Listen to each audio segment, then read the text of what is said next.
কহে ৱাকৰীয়া ভকত বৎস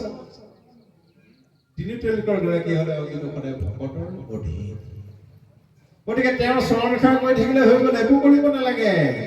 ধৰ্মৰ নামত মাত্ৰ কৃষ্ণৰ চৰণ সেৱা কৰা তেতিয়াই তেওঁ জগতৰ ঈশ্বৰ সন্তুষ্ট ভকতৰ বৎসল আপুনি বাস্তৱত চাব দেই এগৰাকী মাতৃৰ দুটা ল'ৰা মাঘ বিহু উৰুকাৰ দিনা আইসকলে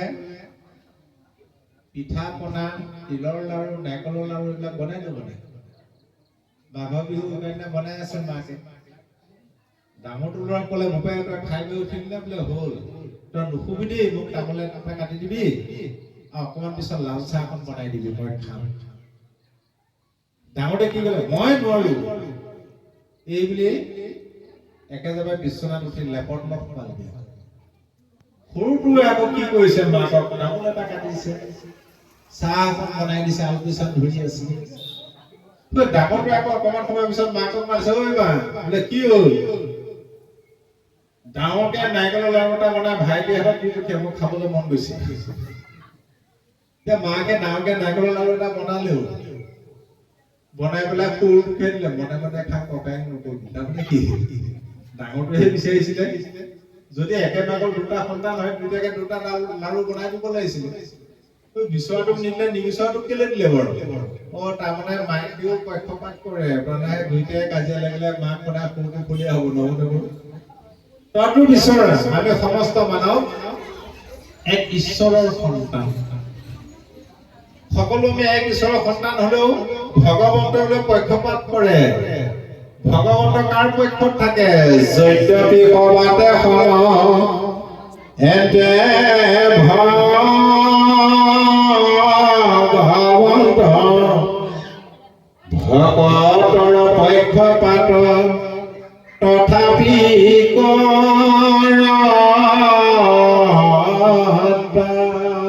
তথাপি বোলে সদায় ভকতৰ পক্ষত যিজন সৃষ্টি স্থিতি প্ৰলয়ৰ গৰাকী স্বয়ং ভকতৰ পক্ষত থাকে আমি যদি কেনেবাকে সেই পক্ষটোৰ নিজকে দাস কৰি লৈ দিব পাৰো যে সেই পক্ষটোৰ নিজকে যদি দাস হৈ যাব পাৰো আমাৰ কিবা কাম থাকিবনে বাৰু সেইকাৰণে মহাপুৰুষ শ্ৰী শ্ৰী মাধৱদেৱে স্পষ্টভাৱে ক'লে কিন্তু পূৰ্ণানন্দ সমুদ্ৰৰ গোপী ভৰ্তাপদ কমলৰ দাস দাস টান দাস ভুলে কিন্তু সৰু হ'বলৈ কৈছে সেইকাৰণে গুৰুজনাই হওক ভাগৱত ভাগৱতী কৰোঁতা আন পণ্ডিত কেইজনাই হওক ঈশ্বৰক এইটোৱে প্ৰাৰ্থনা কৰে প্ৰভু তোমাৰ ওচৰত লাগিলে ৩২টা অপৰাধেই হওক নামৰ অপৰাধো হওক কিন্তু কোনোদিন যাতে মোৰ ভকতৰ লগত দ্ৰোহ নহয় সদায় যাতে ভকতৰ দাস হৈ থাকিব পাৰো ভকতৰ লগত যাতে কোনোদিন দ্ৰোহ নহয় সেইটো কৃপা কৰে আমি সেইটো গুৰুত্ব দিব লাগিব যাতে ভকতৰ লগত কোনোদিন ফুটা মোজা কাজিয়া পেচাল দণ্ডবাদ নালাগে ভকতক যাতে কোনোদিন আমি তুচ্ছ জ্ঞান নকৰো তাৰ কাৰণে ঈশ্বৰক প্ৰাৰ্থনা কৰি কৃপা কৰে গতিকে সেই ভকত সেৱা যে শ্ৰেষ্ঠ ধৰ্ম স্বয়ং গুৰুজনাই নিজে হাতে কামে কৰি প্ৰমাণ কৰি থৈ গৈছে চোৱা গুৰুজনা যেতিয়া পাত বয়সীত আছিলে 18 বছৰৰ ছমাহ কাল সেইটো সময়ত মহাপুৰুষ শ্ৰী শ্ৰী মাধৱদেৱ শ্ৰী আমাৰ সৈতে গণককুছিত আছিল গণককুছিৰ পৰা প্ৰায় 5-6 কিলোমিটাৰ বাট আছিল আগৰ মাইল হিচাপে 6 মাইল নে কিমান বুলি কয় ভাবিতলীয়া ৰাস্তা সদায় মাধৱদেৱে গা পা ধুই গুৰু সেৱা কৰিবলৈ যায় এদিন যোৱা অকণমান পলম হ'ল 2-3 মিনিট মহাপুৰুষ শ্ৰী শ্ৰী মাধৱদেৱে কীৰ্তন গৃহৰ চোতালত থিয় হৈ দেখিলে যে গুৰুজনা কীৰ্তন গৃহত প্ৰৱেশ কৰিছে আৰু ভকতৰ ঘৰলৈ গ'লে কৃষ্ণ কৃষ্ণ বুলি উচ্চাৰণ নকৰে জানো কৃষ্ণ মহাপুৰুষ শ্ৰী শ্ৰী মাধৱদেৱ কৃষ্ণ উচ্চাৰণ কৰি গুৰুজনে মাধৱদেৱৰ মাতটো শুনিলে শুনি লাহেকে উঠি গুচি আহিছে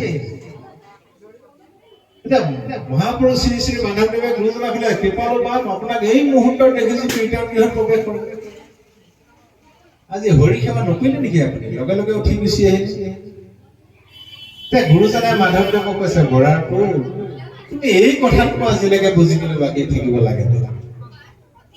এই কথাটো ইমান দিনে বুজা নাই বোলে কি কথা ও কৃষ্ণ ভগতৰ সংগ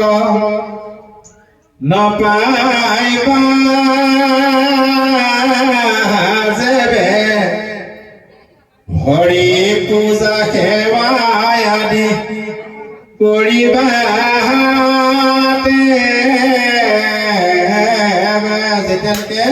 কৃষ্ণ ভগতৰ সংগ নাপাবা তেতিয়ালৈকে হৰি সেৱা পূজা কৰা কৰি থাকিব এই নাম যেবে জান কৃষ্ণ ভগতৰ সংগ পাই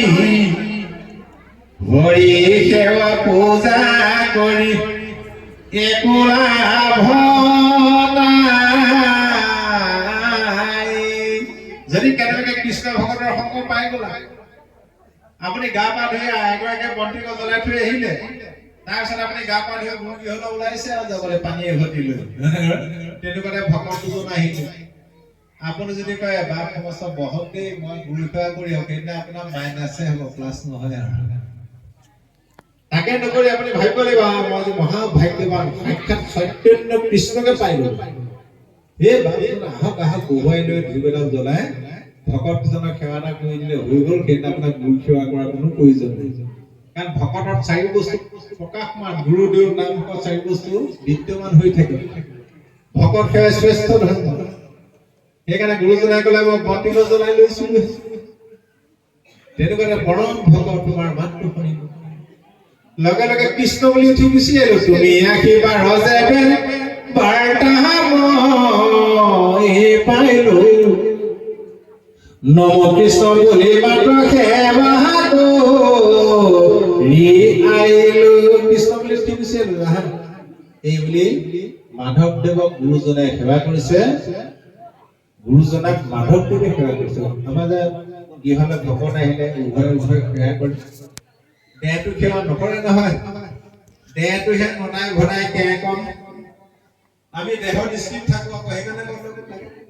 এবাৰ এঘৰ নামখাৰ মাতিলে মাক বাপেকে ল'ৰা ছোৱালী হৈ গ'ল তাহলে পলিবাগৰ ৰৈ থাক দেই কিন্তু ভকতে আজি ঈশ্বৰৰ কিন্তু মনত ৰাখিবি প্ৰথম যিজন ভকত আহিব সাক্ষাৎ ঈশ্বৰে আহিব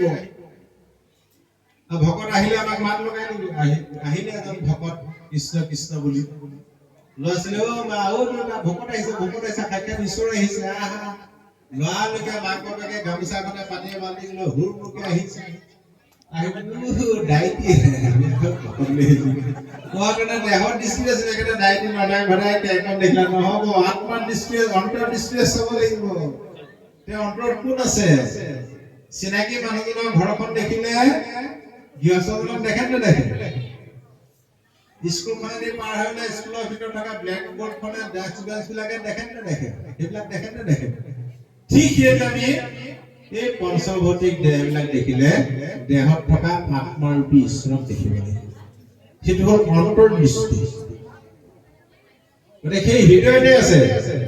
সেইকাৰণে আমাৰ ঈশ্বৰ নিৰাকাৰ নহয় মনত ৰাখিব এতিয়া এটাই কথা মই যদি ইয়াত এটা প্ৰশ্ন কৰো চাব দেই সৰ্বসাধাৰণ লোকৰ পৰা ধৰি মহা পণ্ডিতলৈকে যদি মই এটা প্ৰশ্ন কৰো ইয়াত উত্তৰ মাত্ৰ এটাই আহে বোলে ঈশ্বৰ সাকাৰ নে নিৰাকাৰ সৰু ল'ৰাটোৰ পৰা ধৰি মহাপণ্ডিতলৈকে এটাই উত্তৰ দিয়ে ঈশ্বৰ নিৰাকাৰ কিন্তু ভাগৱতে আমাৰ নিৰাকাৰ ঈশ্বৰৰ কথা নাই গুৰুজনে আমাক নিৰাকাৰ ঈশ্বৰৰ কথা কোৱা নাই সাকাৰ ঈশ্বৰৰ কথাহে কৈছে সাকাৰ ঈশ্বৰৰ ভজনা কৰা সাকাৰ মানে কোনবিলাক কীৰ্তনৰ বেদস্তুতি স্পষ্ট হৈ গুৰুজনাই উল্লেখ কৰিছে যিসকল মহাজ্ঞানী লোক তেওঁলোকে জগতখনকে ঈশ্বৰ বুলি কয় কিন্তু জগতখন আমি দেখো নেদেখো আকৌ গুৰুজনাই স্পষ্ট হৈ দেখুৱাইলে এয়াই হ'ল ঈশ্বৰৰ কায়া যত জীৱ জংগম কি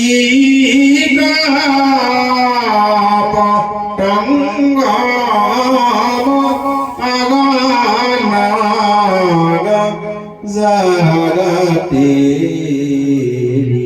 কায়া হে প্ৰভু এই সমস্তবিলাক তৰু তৃণ শিলৰ পৰা গজহস্তিলৈকে জীৱ শ্ৰেষ্ঠ মনুষ্যলৈকে চলাচল কৰিব পৰা চলাচল কৰিব নোৱাৰা আকাশত ভাঁহি ফুৰা চকুৰে নমনা যিমানবিলাক জীৱ দেহ আছে এই সমস্তবিলাক তেৰি কায়া তোমাৰে কায়া কায়া মানে দেহ